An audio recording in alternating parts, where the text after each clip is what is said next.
喺中環嘅荷李活道有間放明清家具嘅私人博物館。如果你問有啲咩特別呢，我就會答你，呢度係一間可以摸嘅博物館。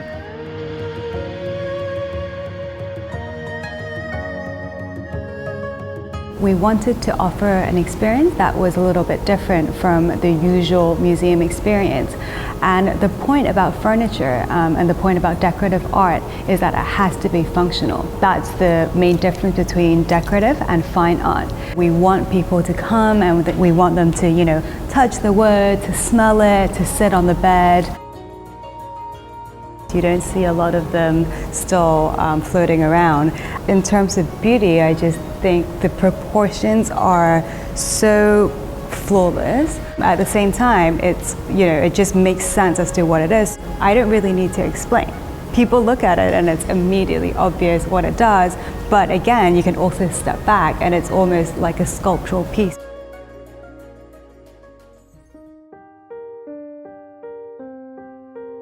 比起用玻璃櫃鎖住古董，馮依凌更加想參觀者可以摸到佢哋，仲話適當嘅觸摸可以算係保養嘅一部分。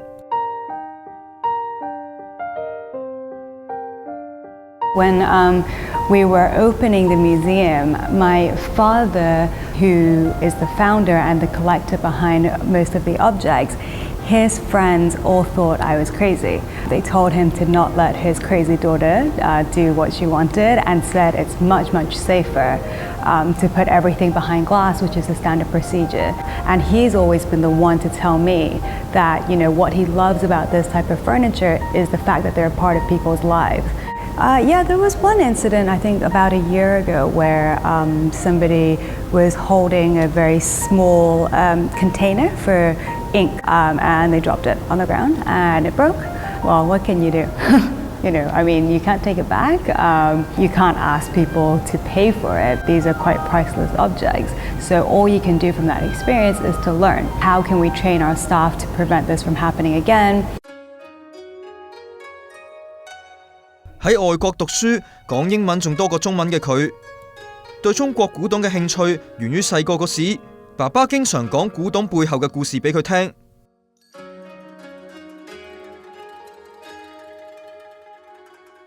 My father would always try to answer those questions by telling me the historical context. As a child, what furniture meant to me was an object in which a story always comes out.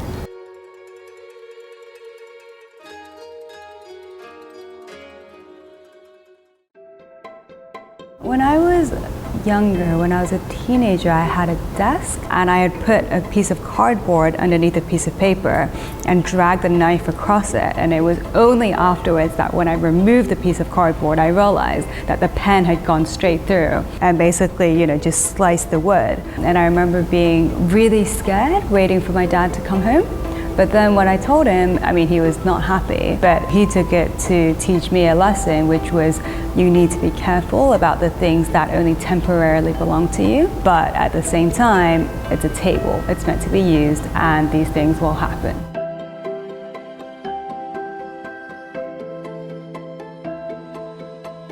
爸爸自細就教佢家私係拎嚟用㗎，可能就係今日佢開呢間博物館嘅根源。或者對好多收藏家嚟講，古董之所以有趣，除咗因為佢背後嘅歷史，更加因為佢將來可以承載更加多嘅歷史，一代傳一代。80 to 90% of what I know really just came straight from my father. My father, he told me so many stories, but even now he continues to educate our staff. We keep saying these pieces of furniture, they belong to us, but they also are a very important part of Chinese history. For us, it's very important to educate the next generation. We don't sell anything. It's a place where people come for the genuine love of learning.